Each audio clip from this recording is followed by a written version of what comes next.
So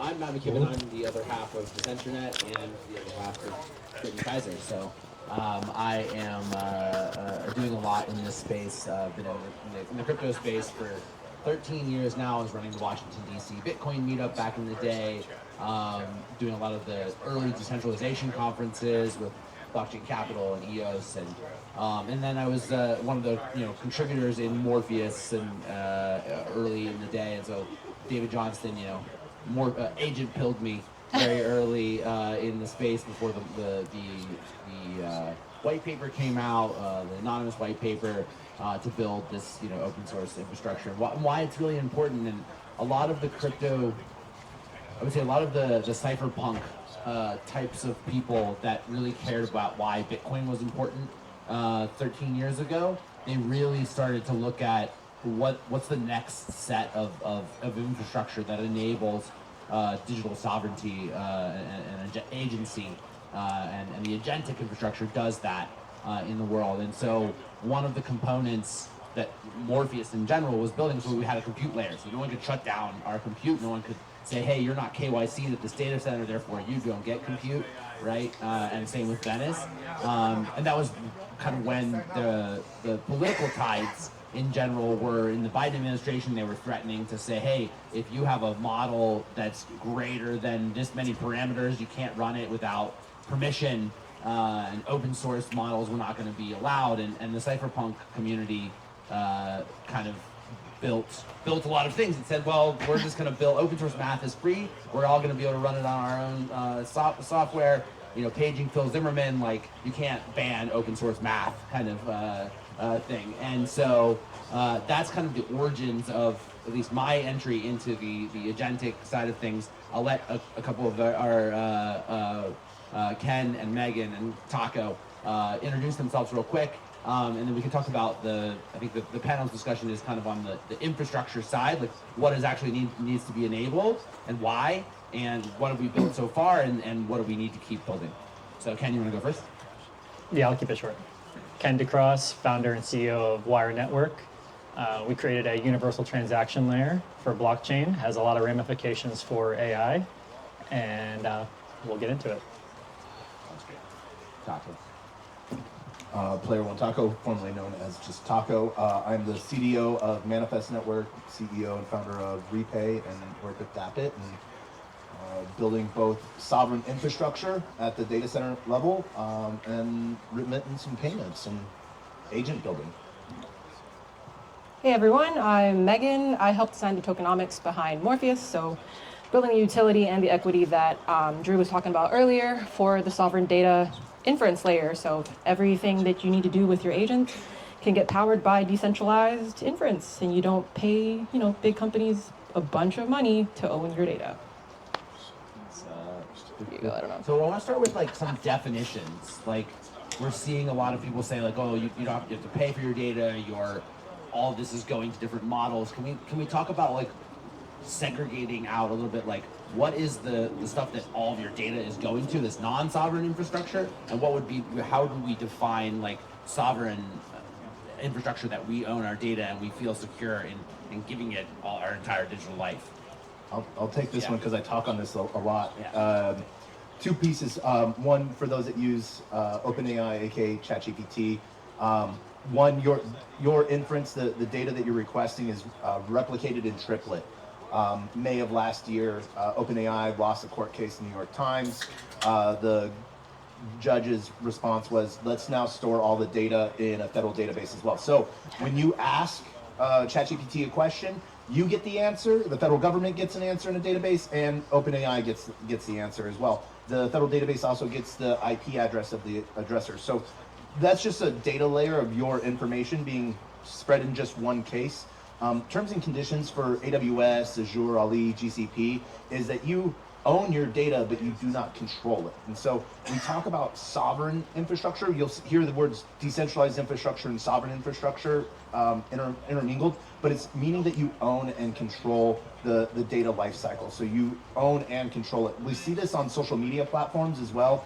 where you might not be able to control the distribution of your content, but you actually do own it. And so like if you go deep into your settings in like Twitter, Reddit, or anything like that, you can download your data. You do own it.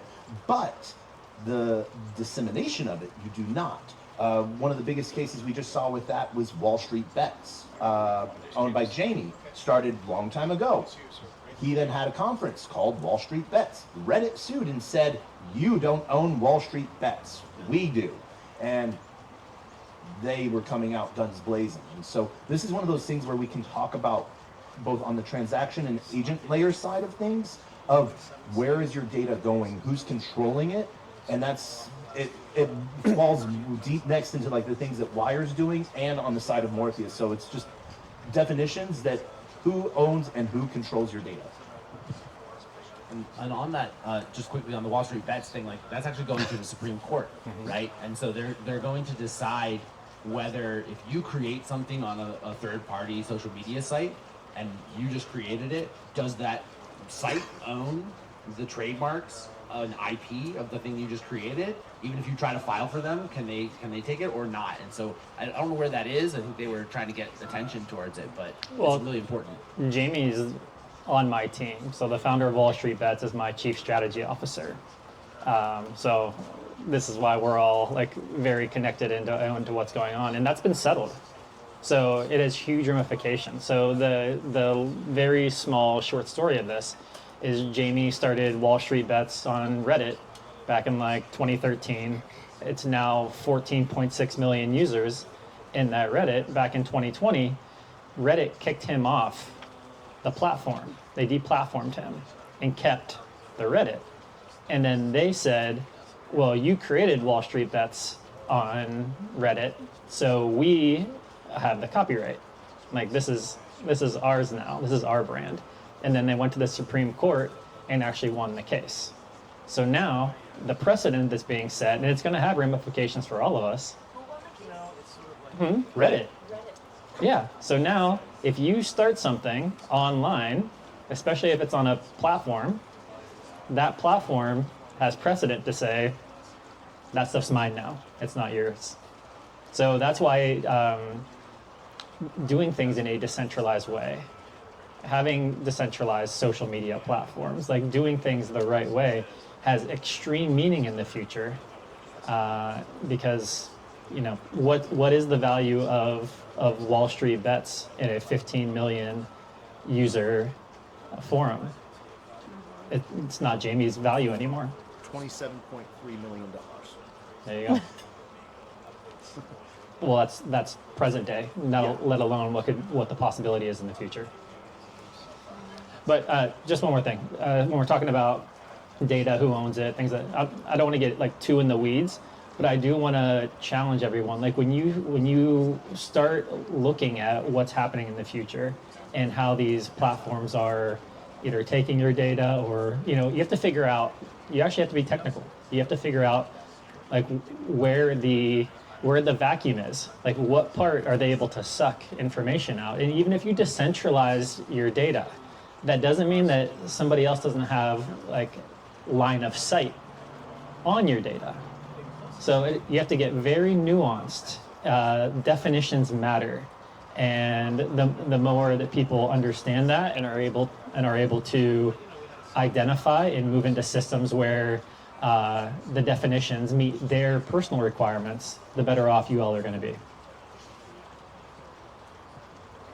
So I'm trying to think where we want to go here. I've got a million questions, and we've touched on a lot of different points of it. So I want to do one for Megan, but like, what are some of the like challenges in getting people to kind of care and plug into the Morpheus stack and some of these things, like care about the privacy and the thing? Because I feel like Morpheus has done a really good job in terms of trying to get lots of people to care about this, and then plug into it in the community building side. Cool. Yes. I mean, like we've built the tech; it's there.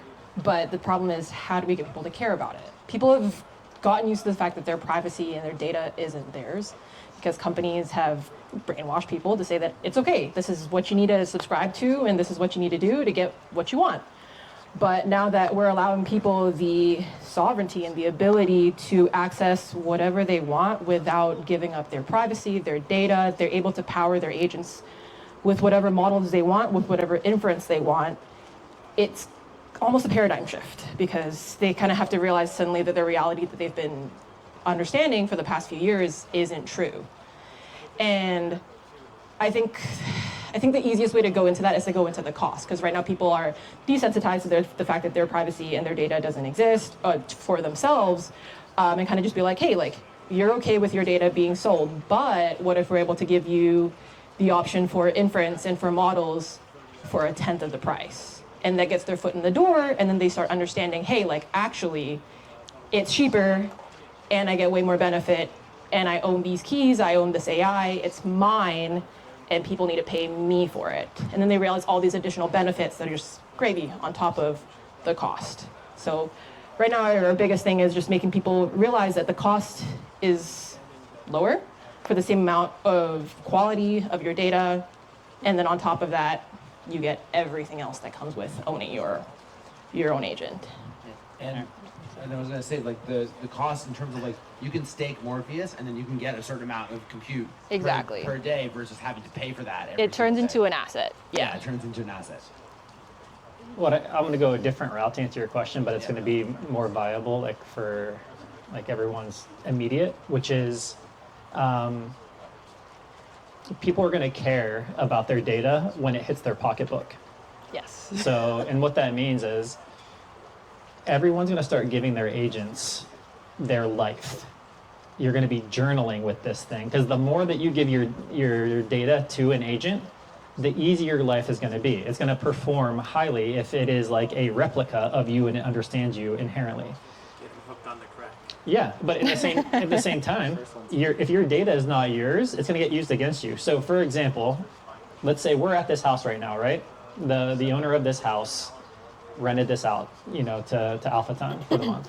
Okay. Well, what happens when they come back and during one of these events, maybe today, someone has a cigarette or something, or someone's cooking, and next thing you know, like a lamp gets on fire, right? And then there's smoke in the house, like part of the wall is burnt, and they're like, oh shit, what do? Let me chat GPT how to fix this. And now that data is in the system. Next thing you know, that data gets sold to your home insurance, and then boom, text message, your house insurance just went up because now you've been identified as high risk. That's what's going to happen. And so that's why owning your data and having it encrypted, like the same thing with medical, same thing with your car. All these things, it's going to be instant data that gets sent to someone like a company that can now charge you more because you've been identified as high risk, low risk. So one of the things I want to touch on that, like Ken touched on a really good point on the personal auth side of things. Who has a Google account? And when they log into a new app, they click the sign in with Google button because it's super easy. Who reads the terms and conditions on the authorization of data transfer? Besides Brittany. But so this is one of those things where all of this intercommunication that is happening through OAuths. And we do this out of simplicity of life. And these are the permissions that we give. And this is how easy these systems are. They communicate because they transfer your data from one to the next.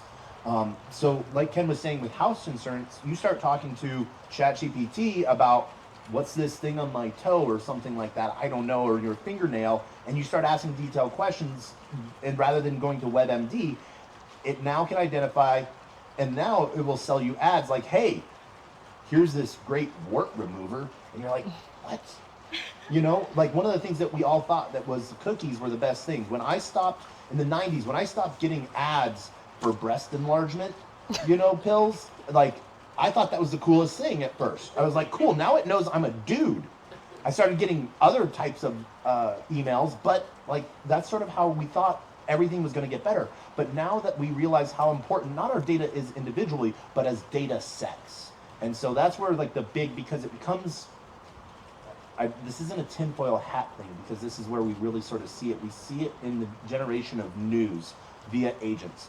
What is the trending topic? What are people asking for on Google? Because this is identifiable information. All right, cool. Let's create information around this trending topic that may sound correct, but might not be. And so enough people will read that thinking that it is. Or what we're really seeing, enough agents read it and then disseminate it to their humans, which now people are like, my agent just told me this. It must be real. And this is where we see the provenance of data becoming a really cool thing. And this is where one of the really awesome parts of owning your own data via like Manifest, owning your agent via Morpheus, owning the transaction layer, the communication layer via Wire, via all of the people that are building in this room today really freaking stand out. So, go ahead. All right. That's a good transition, actually, into like we have the kind of the infrastructure and why it's really important and the hazards around not actually building this and not having the option to do so. And let's talk a little bit about more the optimistic, like utopian, like what can we actually build, right? That's really interesting once we have this sovereign stack. And like that's where my mind is the happiest, is going into like the possibilities of what's possible when we have these things. So what's in the near term, what's now, and then like what's some cool moonshot like ways of thinking about what we could do in what would normally be 5 years, right? As Drew said, is now like a year or two around. Drew made a lot of good points. Like, I want to give him some accolades here. That guy understands like where this world's going. Like, I love talking to him now in the RBV team in general.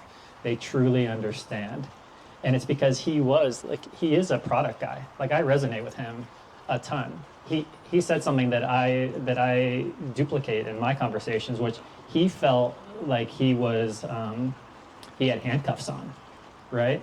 Great product mind. And then he'd like, I had this great idea, and then he'd have to find devs to build it, right? Now he's unlocked. 256 commits since January. How many applications has he created? That's where I'm at. Like, I am literally and he did the same thing. He's like, I just didn't even use it. I just got my agents to start building. I don't even use it. I just needed to get it out of my head. That's what I'm doing right now as well. But to give something personal, last night, and I can't say what it is because this is where it gets into personal data, is I identified something that's going to be very lucrative that I can have my agent create, and I'm not going to make it a claw skill. It's going to be for me because I want to take the opportunity and maximize. And I'm just going to have that thing running 24/7, generating income for me. If you don't set it up properly, that agent people have line of sight, like the ChatGPT, and all these other companies. They can see what that is, and then they can be like, oh yeah, that is a good idea. I'm going to create something, and while it's not going to be the big business model for them, well, when you can constantly look at that and you can create, if you can identify everything that's generating income for somebody, and then you can just spin it up. Like, once you have 10,000 different verticals that it's generating little income, that starts to get a bigger amount. So that's what you want to do. Like, what Drew said was best. It's not just about who you are, it's the resume of your agent that's going to be the factor in the future. How do you as a human and an AI and your agent work together and have a strategic advantage? So I wanted to simplify, like, what's the utopian of what can be built? The simple answer is anything. You have the idea of it, you can actually talk to different agents to actually just go build it. One of the really cool products we've built over at Dapit is we used to build, on the private side in your local cache, so you were bound to a stronger computer. You couldn't do it from like a Chromebook traveling or from your cell phone because we were doing it in local data. And now we've done privatized containers for the privacy side. So you can build and deploy DApps, Web3 integrated apps directly from your phone from one Uber event to the next, and you can deploy it. And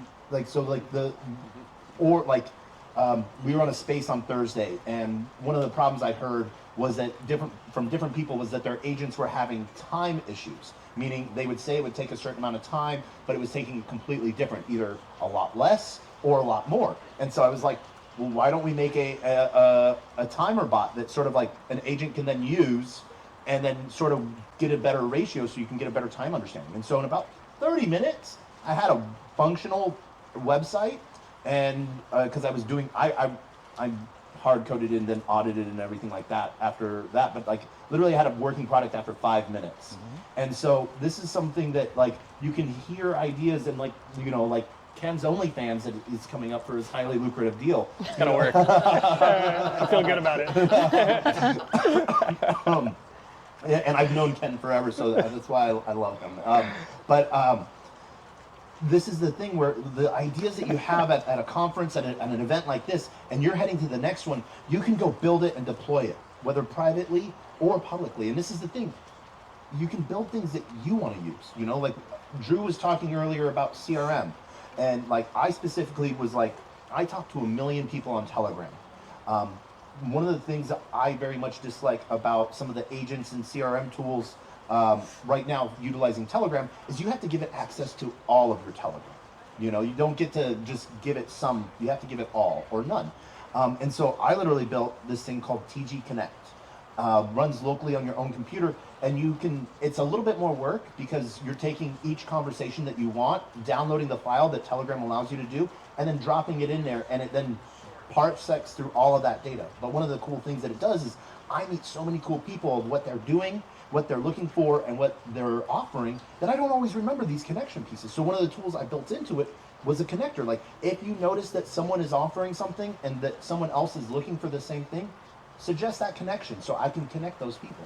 And so like this is one of those things that like I have tools like Ken was saying that I'm using for me, and you guys can do that too. Like you don't like a CRM, I hate every single CRM out there. No matter what people tell me, they're like, oh, mine's different. No, right now I still use a spreadsheet. That is the best CRM because I can change it however I want on the fly. But I can actually modify it with my agent so I can get better data out of it, and you can do whatever you want with it. And it's one of those really cool where running a local host that like, so we talked earlier about red pilling, getting your own agent. You know, we gave those out on thumb drives. You know, like that's how crazy we were. And you know, but this is how we get people involved. Just hand it to them. You know, and we, unfortunately, one of the things that's really hard and it's scary to people is they're talking like, oh, you have to go install at like a curl level in your terminal, and people are like, I don't, you know, I click accept, you know, and so this is what we're seeing as tools. Curl in the terminal command line. Yeah, so we're getting more and more less scary, which is really cool. And so, you know, what we're seeing just within, you know, the dissemination of Claude bots to where you can run them virtually. There's some really cool stuff that's coming, but looking at who owns that data is the biggest piece. To pile onto what Taco said, basically, you can build anything you want, and you no longer have to deal with any company and then do workarounds for the parts that you don't like. Like I currently work as a management consultant, and the client that I have, they're trying to work around the project management software that they're doing. And I work on the financial side, and they need to do Excel and then plug that into that project management software. We no longer have to do that. We don't have to subscribe to a product or a service that we only partially use for 50%. You can build it exactly your specifications, and you're just limited by your creativity and your ability to tell the agent what you want it to do. And that's it. Yeah, it's one of the trends that I've seen is like kind of all SaaS software is essentially being commodified, right? And so like the big firms that are charging you hundreds or thousands of dollars a month to use their cookie cutter type of software, like you don't need that anymore because you can spin up whatever you want in your agent. Speaking of the Claude bot kind of narrative and things, I know that Morpheus had spun up like the Everclaw, because like some of the Claude bot stuff, like it can essentially be shut down if OpenAI closes or like Anthropic closes your API connection, things like that. Talk maybe a little bit more about the Everclaw infrastructure. I think that's a really good like near-term solution that exists now that everyone can have their own thing. Right. So right now, Claude or OpenAI is charging you a lot of money to use the inference, right, that you're getting by using OpenClaw. Everclaw, the tagline is never run out of Claude credits. Because what it does is that Everclaw is a skill that they put on OpenClaw that routes the inference through the Morpheus inference marketplace, which means you get access to 30 plus models right now, and it's changing every day. And all you got to do is either stake Morpheus, which means you buy the Morpheus coin through whatever channel you'd like, stake it like you're putting it in the bank, and then for as long as you have that stake in there, you get a certain amount of inference. You're not spending any money, you're holding a token, and then whenever you no longer want to use that inference, you can take it out and you keep your tokens for whatever price they are at that point. So it turns an expense, which is the inference, into an asset, because you're basically getting it for no cost to you. And Morpheus tokens are pretty They cheap are at the moment. very, Yeah, very let me say- low right now. Sure. That's what I'm gonna say. Don't sleep on Morpheus because they're one of our partners. We're all in this decentralized AI consortium together. Just because Morpheus came out really hot the last cycle in it when decentralized AI was a thing, and the token went to $100. It was like low supply. Like there was a lot of things in there, and then that lull that Drew was talking about, it hurt everything. It definitely hurt the AI companies because they're still building. Like they're building that infrastructure. So Morpheus went down, to a big amount. Don't let the price action fool you from the utility. The utility is going to be, it's more precious than ever. So to go in there and grab Morpheus tokens and just hold it, you're going to use it in the future, I promise. And it's going to be, again, it's going to be an asset on your balance sheet. So I've been doing that. I've had my company come in and we're just buying a little bit here and there, just storing it away in the treasury. I think everybody that understands the vision of that is continuing to pick up some along the way. Okay, we've got like 5 or 10 more minutes left here. I think the next thing is Turpin. Michael Turpin is going to come up and talk about a little bit of the capital stack and some of his insights in this universe. Are there any questions in the audience? I have a couple other questions I can ask, but if there's any questions in the audience that you would like to ask or ponder or comments, anything like feedback, let me know, or I can keep paying. Yeah, sir. What do you think the future of Bitcoin is, given that the work is not really producing any value? Is Bitcoin eventually going to be replaced with these inference networks? And what's the future value of Bitcoin going to be because of this? Sorry. So what's the future value of Bitcoin? Is Bitcoin going to be replaced with inference networks? So those are two different things. For the camera. Yeah, those are two different things. Talking about, this is me talking about your pants and your shirts. Which one do you want to cover? You're going to need both.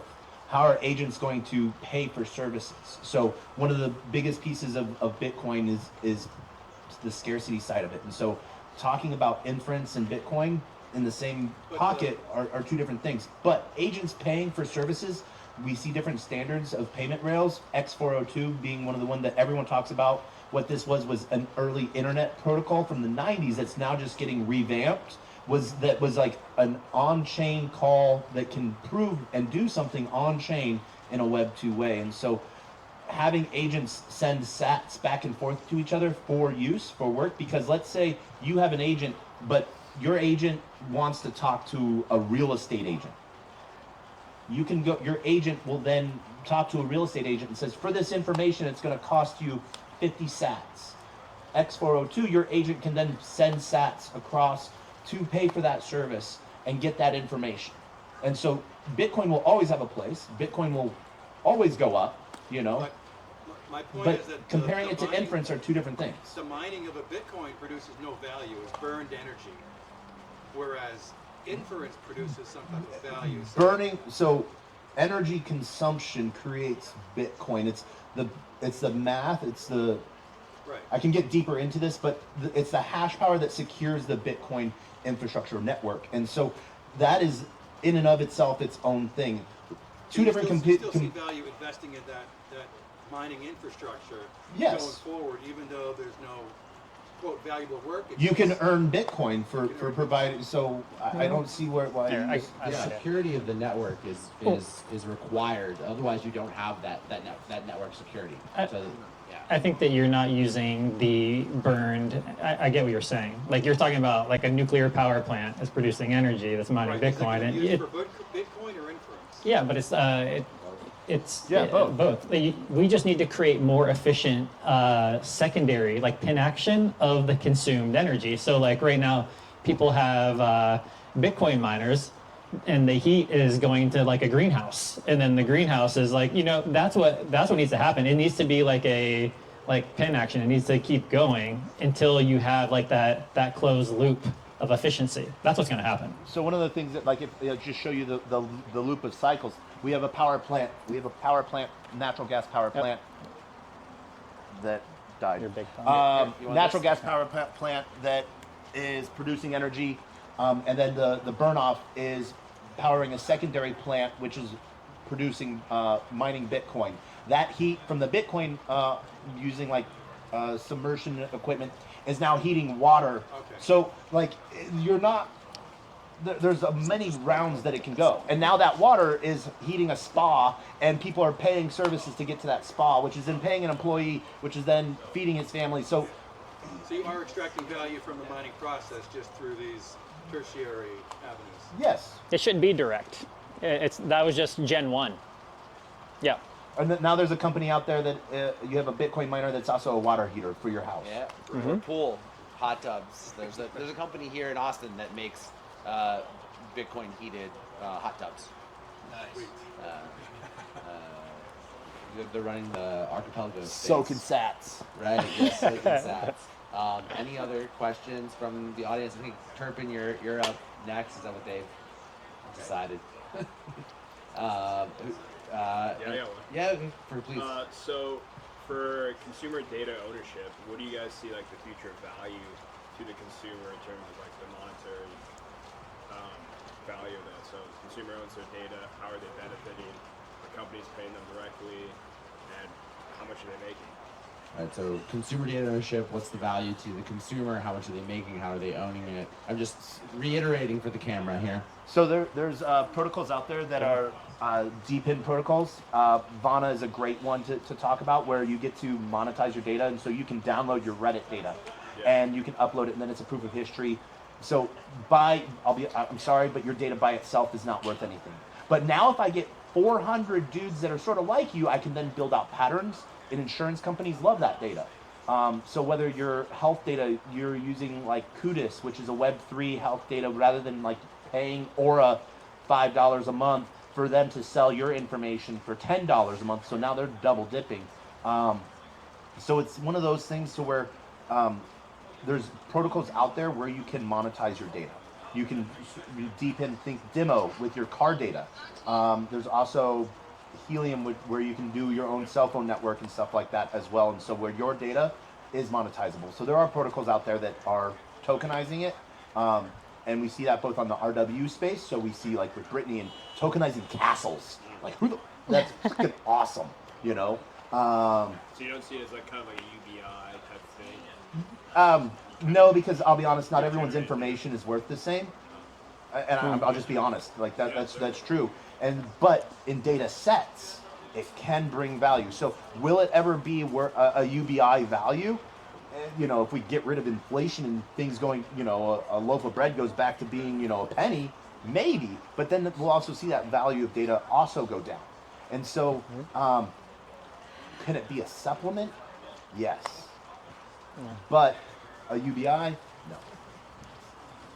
I'm gonna make a comment. I'm gonna scare you a little bit and make a future prediction that has to do with UBI. So no, I don't think that that's gonna be a UBI. Yeah, my tinfoil hat is like, I glued that shit on.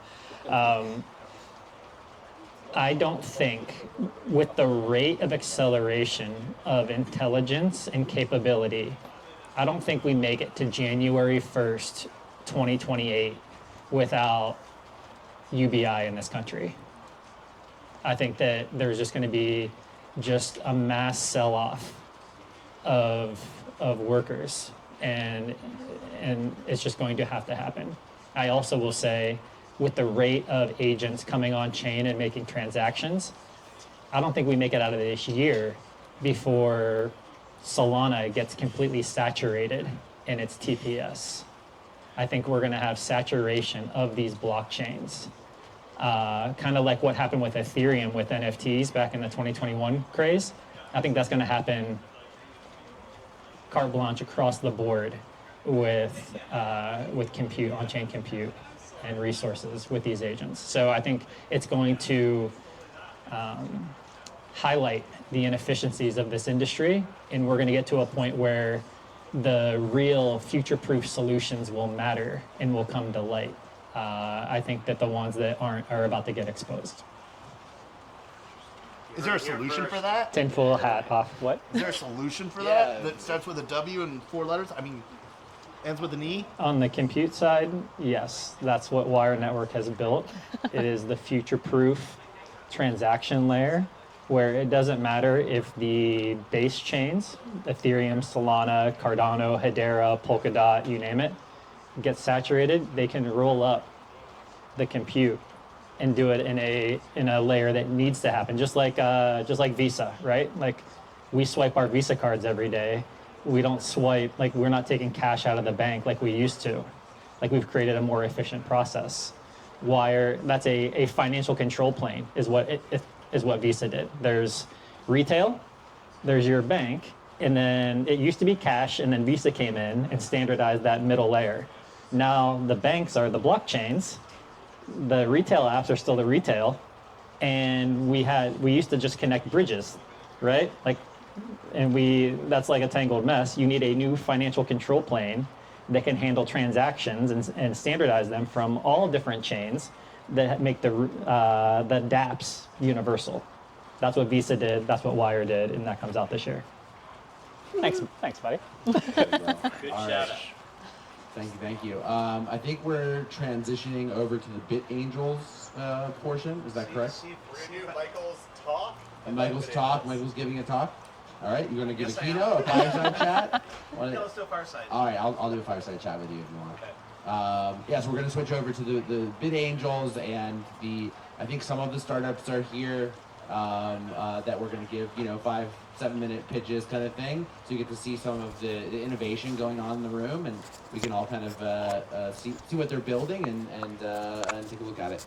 So thank you all for the panelists. I appreciate your time, and